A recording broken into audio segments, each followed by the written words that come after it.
দুটো সব থেকে বেস্ট অপশন আপনার জন্য এসেছে, একটা হচ্ছে সান কার্ড, একটা হচ্ছে মুন কার্ড।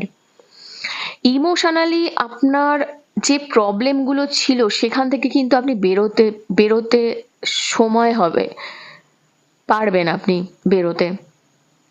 যেই জায়গাটা স্টাক হয়েছিলেন, কিছু কিছু জিনিস, কিছু কিছু বিষয়, কিছু কিছু সিচুয়েশন,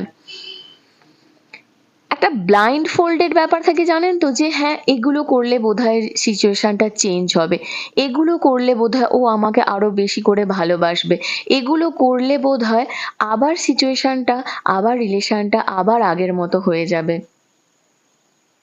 কিন্তু সেই ফিয়ার্স গুলোকে আপনাকে রিলিজ করতে হবে, যেগুলো কিনা আপনাকে পিছনে ধরে রেখেছে।